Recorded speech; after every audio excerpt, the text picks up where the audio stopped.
Land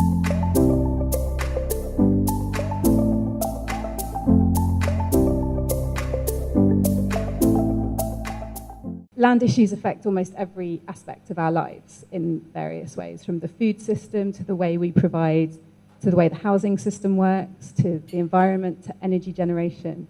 But it seems that it's an issue that is repeatedly neglected in policy terms. We're seeing this idea of common good land use as maybe a useful framing for talking about land issues. It might not be entirely right. There might be areas where people disagree, but it feels like a shared set of assumptions between policymakers, planners, funders, practitioners might be a way of shifting some of the actual practice and the reality on the ground and some of these things. How do we change some of the narrative and some of the way in which land is talked about in policy and in practice terms? So, what do we do in this opaque, unregulated free-for-all in land trading and its impact on farming and housing the nation? Just one or two suggestions. First, I do think the case for ending tax breaks is so overwhelming that measures should be taken urgently to bring a sense of order to the land market. It delivers both windfalls and tax efficiency for a few at the expense of many unable to get on the farming ladder or secure a home to rent or even to buy. George Dunn, the estimable chief executive of the Tenant Farmers Association, rightly points out that 100% tax relief from inheritance tax represents a massive state subsidy which serves the country poorly. Secondly, farmers getting EU farm payments through the Common Agricultural Policy, I think, should be obliged to sign up to basic principles of land management, specifying their responsibilities to maintain land in their care. That's the view of a good friend of mine, Professor Philip Lowe of Newcastle University, one of the most eminent rural and farming academics. And thirdly, I think one of the most pressing issues of all, a sadly diminished Department of the Environment, Food and Rural Affairs, DEFRA, should be given the tools, the funds and the coordination role its name implies. Surely environment should be its primary focus, and the rural economy in all its forms, not simply farming. Local authorities don't own that much land, less than 1% of land in England and Wales, but it is critical land. It's really important land for communities, just in terms of, A, it's publicly owned, where it is, kind of residential and urban centres. Local authorities own about 6% of the woodland in England, and they are also the custodians of our parks and things like country parks as well. In terms of our experience and our with local authorities, and this is very much in a London urban context, so it may be different in rural areas. It's more, I think that the challenge is for them to switch away from a sense of ownership and proprietorship over land, and to devolve that to other organisations and groups who are probably better placed to deliver those core elements, because I don't think they're particularly well qualified to do that, even in the context of parks, because that's a massive challenge now, and I think there are better placed agencies who can take that on.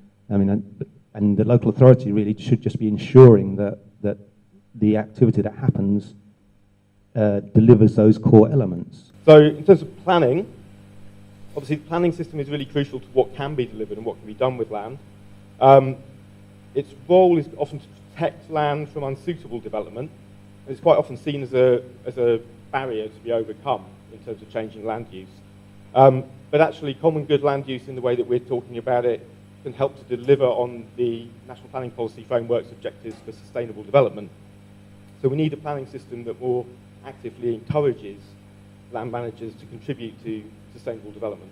But if you look at the wider outcomes of what they are doing, you're actually meeting the strategic objectives that councils have in terms of looking to the future and building visions for their areas. So there must be a way of combining and getting a common language between these two, and actually helping communities to engage and helping planners and council leaders to understand those community benefits? Ownership and access to land are sort of historic issues. They're structural issues and result in things like the high price of land. So we're keen to drive debate around the need for policy change, land reform, if you want to term it that. You could look at a whole range of things as being land reform in terms of enabling us to achieve common good land use. We've been learning from experiences of what's happened in Scotland, and also looking at things like how One Planet development is enabling the creation of low impact off-grid homes for people who are managing land for the common good in Wales, and working with others on things like the Land for What event to build a coalition for change. The civilization of modern states is largely based upon respect for the rights of private property, and that respect cannot be secured unless property is associated in the minds of the great mass of the people with ideas of justice and reason. There ought to be the kind of watchword of everybody in this room. And the important thing about it is that it was a really important political idea, because it's not just about land reform, it's also about political reform. And so taking back control, and better or stronger together, kind of things that are in our kind of minds every day. These are also important political ideas, but they're also about land reform. Skills first. We've got an ageing population of land workers. We've got big deficits amongst many land-based sectors. And in particular, managing land for the common good, we're asking people to do a whole load of other things. It's not just conventional land management, it's land management that replenishes the soil and works for communities, and has community engagement, and that implies a whole load of other skills as well. This has to be about changing the system, so it is about system change. We can't just be really tinkering with their edges. Common good land use has to be also about people learning finances and bookkeeping and making their businesses viable. But it also has to be about pricing your food in a way that you can live from that. If you're living in a city, it's probably never crossed your mind that you could have a career in food growing. It hadn't crossed my mind. So it's kind of about, again, getting people involved in the long term, and engaging a lot of different people in sustainable food growing through kind of skills, but also showing it can work. So accessing finance, this is kind of the obvious one, really. It's kind of like, you can't really do anything if you don't have the money to buy the land or to develop the project. And at the moment, a lot of common good land users really don't. Some inherit, some have capital from their first career in a hedge fund, but for most people, they don't have access to finance, and that blocks them. And grant funding, I think, needs to be more focused on developing new models, exploring what those might be, helping with that development work, which I mentioned earlier about, upskilling organisations, and also creating a much more holistic mentoring program rather than piecemeal. So something that stays with those organisations over a much longer period of time. And finally, the really critical thing is that as a sector, we need to be much better at measuring our impact. And there is quite a lot of work going on around that. A number of organisations are doing some work about that, but that really is what we need to, where we need to focus going forward. Because if we want to open up these social investment funders to us, then we need to be able to report to them very directly about what our impacts are. And finally, access to information on land. So again, you can't run a project sustainably if you don't have good information on the land. So you can't find your site if you don't have information on where to look, and kind of an ability to evaluate the site. You can't run your project to its maximum value without knowing about the land. Sometimes you can't stop your neighbour polluting you if you can't find out who owns that land. The first step with engaging with land and land reform is understanding land and understanding how it's owned, controlled, and used. So yeah, that's a big one, and we think that getting information about land out there is the key to that. I wanted to talk about accessing information for common good land use. I think what's really important is understanding the publishing information, just saying, pushing it all out there, saying there's hundreds and thousands of data sets out there for free, is not adequate. It's about how you communicate what's there. The future, I guess, is very much about how we collaborate.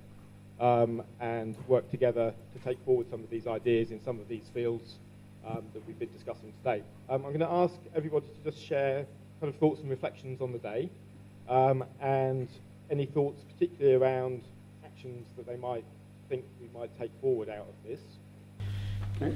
And you're in a far better place when administrations change all the time if you're building resilience from the bottom up. And what I valued is other people's experience of the knowledge of doing that. And I think it was a very important idea that because the land is so ill understood, that there has to be some way of getting that into our kind of core curriculum so that children start learning from it.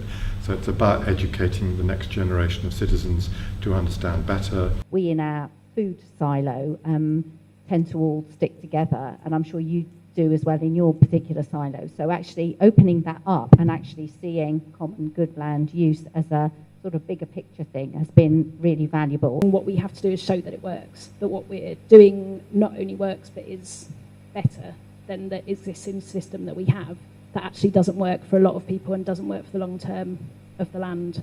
Today's raised the issue of connections, of language, and where we go next with capturing good practice and then actually taking that forward.